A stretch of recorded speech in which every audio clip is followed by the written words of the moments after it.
Olá, tudo bem? Seja você mais uma vez muito bem-vindo ao nosso MCI, Meus Conceitos sobre Israel, e nós vamos dar continuidade ao nosso estudo. E nesse dia nós vamos estar trabalhando sobre as virtudes de Yeshua. Nós sabemos que os sinais, os prodígios, os milagres que ocorreram, como nós falamos no vídeo passado, eram chamariz. Era uma forma de Yeshua atrair o povo, a atenção do povo para as coisas maiores, ou seja, o reino de Deus ser estabelecido nessa terra. Mas uma pergunta que nós fazemos: o reino é somente para este mundo? É somente para esse momento? É somente para essa vida? E nós vamos agora estudar sobre isso. Pastor Nélio, vamos falar um pouco sobre essa questão. Nesse contexto todo, como se dará o poder de Yeshua no dia do arrebatamento? Olá pessoal, mais uma vez, Shalom. Que o Eterno abençoe a todos e dê compreensão a cada um de vocês. Mais uma vez nós entramos aqui num assunto bastante profundo que exige de nós muitas informações, mas nós vamos também trabalhar dentro do objetivo, sem deixar dúvida para vocês. Como se dará o poder de Yeshua no dia do arrebatamento da igreja? Esse é um dos milagres extraordinários que se dará pela transformação dos nossos corpos. Daqui a pouco o nosso pastor vai estar lendo em 1 Coríntios capítulo 15, versos 52 e 53. Se dará somente o arrebatamento para aqueles que partiram crendo no sacrifício, no propósito, nas profecias de Yeshua. Aqueles que morreram nele virão primeiro, ressuscitarão primeiro. Yeshua vem até as nuvens e ali então vem ao encontro do paraíso as almas já com corpo.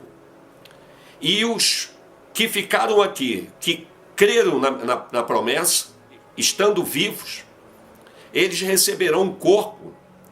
E esse corpo instantaneamente, porque será num abrir e fechar de olhos, eles saem da terra a encontrar com esse povo nos ares, com o Messias. Isso está relatado em vários textos, mas muito claro, muito explícito, está em 1 Coríntios capítulo 15, 52 e 53, o pastor Francisco vai estar lendo para vocês nesse momento. 1 Coríntios capítulo 15, como o pastor mencionou, versos 52 e 53 diz assim: no momento, no abrir e fechar de olhos, ao ressoar da última trombeta, a trombeta soará e os mortos ressuscitarão incorruptíveis e nós seremos transformados. Porque é necessário que este corpo corruptível se revista da incorruptibilidade e o corpo mortal se revista da imortalidade. O texto já está dizendo, as almas que partiram, é lógico que elas tinham um corpo corruptível. Elas perderam esse corpo porque se decompôs aqui, então recebe um corpo incorruptível. É aquele corpo que Jesus prometeu, o apóstolo Paulo também falou que nós seremos semelhantes a ele. E tudo sucede muito rápido, porque ali foi lido que será no abrir e fechar de olho, no piscar. Então, esse corpo corruptível nosso, ele vai se desfazer e nós então recebemos um corpo em glória e subimos para encontrar o Senhor nos ares. Ainda temos mais uma passagem que podemos fortalecer o que 1 Coríntios capítulo 15 diz, que está lá em 1 Tessalonicenses capítulo 4, versos 15, 16 e 17. Vocês em casa, é lógico, que vão pesquisar, vão ler todos os textos, vão ler todos os versículos, todas as passagens, tá, de referência. Mas nós temos um tempo hábil aqui e temos que mantê-lo, tá, não ultrapassando para não ficar cansativo. 1 Tessalonicenses capítulo 4, verso 15 ao 17 diz assim: ora, ainda vos declaramos por palavra do Senhor, isto, nós os vivos, o que ficarmos até a vinda do Senhor, de modo algum precederemos os que dormem.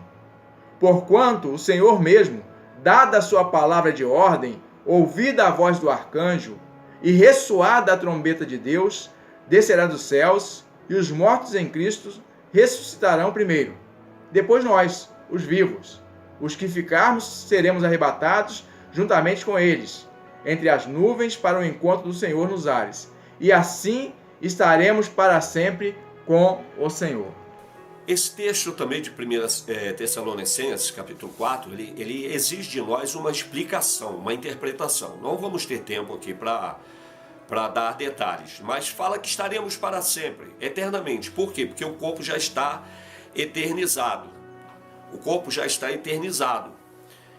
Agora, vamos sempre lembrar o seguinte, aqueles que não foram no arrebatamento, eles não têm seus corpos eternizados ainda. Então, somente os que morreram em Cristo, cujos pecados foram transferidos para Yeshua, foram perdoados. Nós que estamos aqui vivendo nesse período, que temos também nossos pecados perdoados, seremos transformados porque cremos neles e estamos esperando nele, pelas promessas. Os que não creem, automaticamente não transferiram seus pecados para Yeshua. E esses são os que vão ficar. Isso se dizendo para gentio e judeu, porque os judeus que se converte a Yeshua, ele vai subir, ele vai ter um corpo glorificado. Os que morreram em Cristo vão voltar. Os judeus, porque nós somos enxertados neles, não são eles que são enxertados em nós. E também os atuais, que têm se convertido a Yeshua, eles vão também de encontro a esses nos ares, no abrir e fechar de olhos. Então nós vemos o quê? Gentios e judeus, com a vida já eternizada com o Senhor nesse encontro nas nuvens. Pastor Nélio, uma pergunta que as pessoas muito nos fazem. Creio que já fez para o pastor e faz também para mim em certas ocasiões. Quanto tempo a igreja ficará no céu junto com Yeshua? Algumas pessoas acreditam, inclusive alguns judeus, que a igreja, encontrando Jesus nas nuvens, retorna imediatamente. Não vejo desta forma, não. Até eu e meu pastor, nós estávamos conversando ainda há pouco sobre isso, sobre a nossa estada com ele, já estaríamos dentro da eternidade. Os que estão aqui, não. Mas, como Yeshua tem que estabelecer um reino aqui na terra, então nós temos que obrigatoriamente seguir um cronograma aí, uma cronologia, né? Um relógio. E a igreja vai ficar exatamente no céu 7 anos. Porque cremos que no período que a igreja sai, exatamente é onde acontece aquele choque das nações. Por quê? Porque houve uma contaminação lá no templo e etc. Não é? Mas a aparência de paz já está circulando sobre a terra. Aqueles 3 anos e meio que Daniel falou, mas ainda faltam 3 anos e meio. Então, nesse período de 7 anos, a igreja está sendo preparada porque ela desconhece o governo de Cristo. Para ela voltar, ela tem que ser instruída. E se ela volta instantaneamente, ainda não está acontecendo o quê? O conflito que vai haver entre Israel, porque Israel vai se voltar contra o anticristo, aquele que vai se dizer ser o Messias, e não é, porque o verdadeiro realmente ainda não estabeleceu aqui na terra o seu reino. Ele está preparando a igreja para descer e então aí estabelecer o seu reino. Ele vai descer para salvar Israel. Ele vai descer para salvar aqueles que viram o desaparecimento das pessoas aqui da terra. Sumiu nos 4 cantos da terra, um povo desapareceu. E os que ficaram, automaticamente ficaram perplexos. E o que fazer? Muitos desses já sabiam que isso no momento iria acontecer. Então eles vão dizer, foi Cristo, foi o Messias, foi Yeshua que arrebatou a igreja. Então ela vai ser preparada porque nós vamos trabalhar para esse povo aqui na terra, meu pastor. O pastor comentou a respeito da igreja ser levada aos céus, ser arrebatada. Mas a gente pergunta, também uma pergunta que nos fazem constantemente. As pessoas, elas irão ver essa volta de Yeshua? Poderá acontecer? Em que momento isso acontecerá? É considerado, a partir daí, já um serviço do Eterno em relação ao Filho. A vinda das nuvens, o retorno já é um trabalho, o ensino, porque precisaremos aprender como governar para Yeshua, os judeus também vão aprender. Agora, o que vai acontecer? Quando ele retornar, ele só vai retornar quando Israel estiver sitiada. Quando Israel estiver sendo atacada.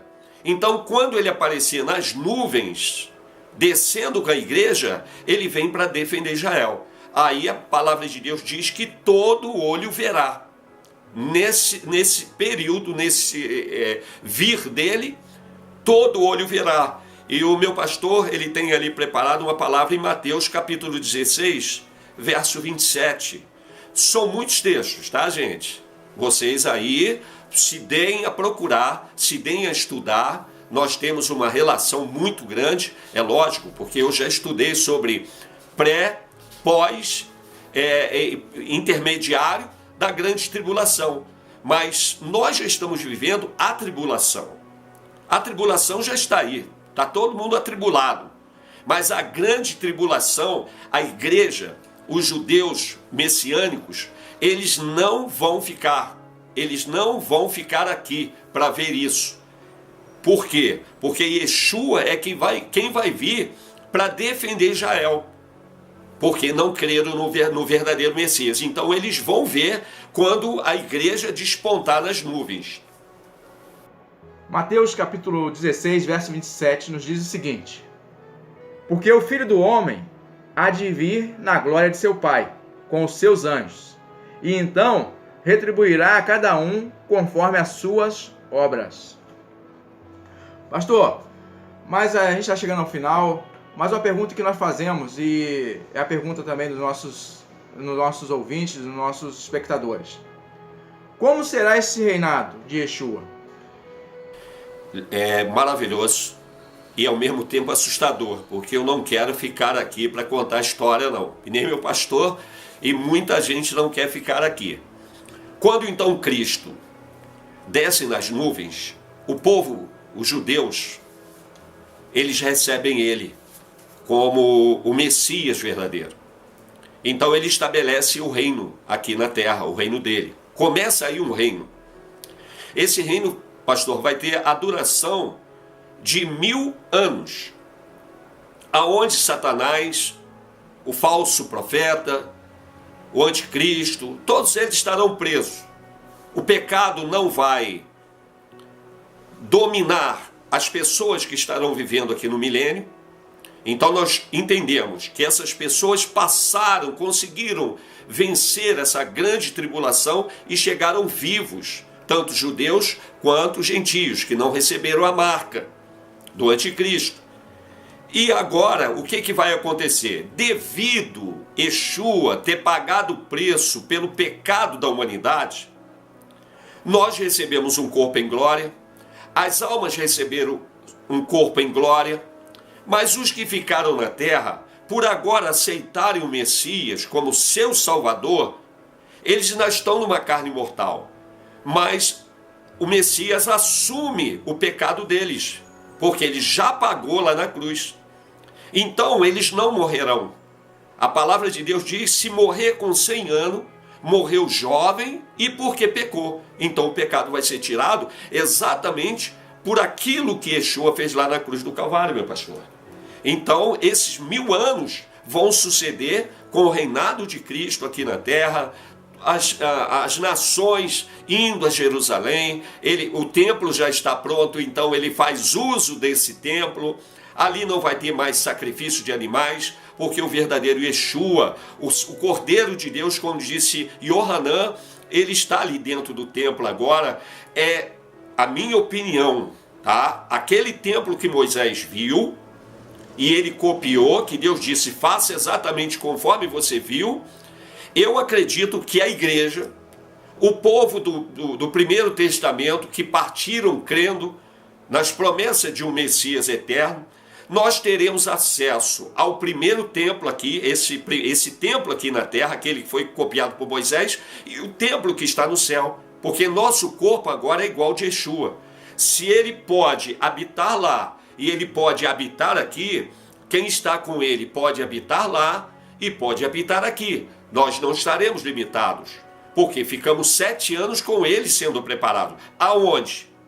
Aonde ele estava, conforme ele ora em São João 17. Pai, eu quero que aonde eu estiver, eles estejam comigo. Aonde ele está agora? Ele está junto do Pai. Então nós estaremos lá, meu pastor. Eu creio que essa explicação ela tá bem clara para cada um de vocês. É lógico que não para por aí. Deve-se buscar mais esclarecimento, mas se firmem nisso. Não vai vir outro Messias como Yeshua HaMashiach. Não tem outro. É ele. É ele. Os que estão esperando outro Messias só estão quebrando a cara. E Israel, pela graça do Eterno, pelo poder dele, né, ele vai salvar esse povo. E para a gente concluir, tem uma passagem que me veio na cabeça, que diz que se aqueles dias não fossem abreviados, nenhuma alma se salvaria, mas por causa dos escolhidos. Escolhidos aqui não são mais o gentio, o período da graça acabou. Os escolhidos são o povo de Israel. O período que ele diz, se não fosse abreviado, são exatamente os 7 anos de Daniel que falta para cumprir. O período da graça acabou, só os 144 mil judeus terão o Espírito do Eterno, e as 2 testemunhas que ele enviará, o restante não tem o Espírito mais do Eterno, aonde a grande tribulação, realmente, ela vai causar um estrago muito grande, mas é necessário porque isso é um projeto do Eterno. Que Deus vos abençoe. Amém. Complexo? Tá gostando? Se você achou um pouco complexo, eu aconselho você a voltar ao vídeo, ver quantas vezes forem necessário, e orar ao Eterno que através do seu Espírito Santo o revele. Para nós também não é fácil, não foi fácil.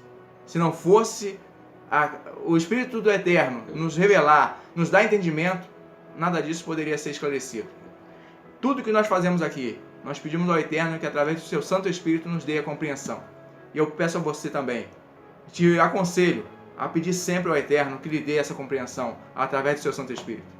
A palavra do Senhor, a palavra do Eterno, ela está aqui, as Escrituras Sagradas. Procure, pesquise, analise, como nós falamos, questione-se com Deus.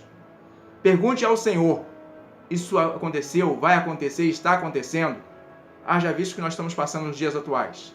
Nós estamos findando o ano e nós queremos, em nome de Yeshua HaMashiach, que todos que estão nos ouvindo, estão nos acompanhando, possam ter um ano de bênção, um ano de alegria, um ano de vitória. Se perdemos alguém, esperamos em Cristo que na eternidade possamos nos encontrar com essas pessoas. Nós não estamos aqui de forma nenhuma, né, para nos alegrar ou festejar, mas a palavra do Eterno, ela diz que o Senhor, ele não tem prazer na morte do ímpio, mas ele se rejubila, ele se alegra com a morte de seus santos. Então, amados, você que porventura pode estar esperando ou pensando, arrebatamento, essas coisas nós já ouvimos há 2000 anos. Você tem visto um homem de 2000 anos? Você vê alguém de 2000 anos? Então, amados, para algumas pessoas o arrebatamento já aconteceu no primeiro século.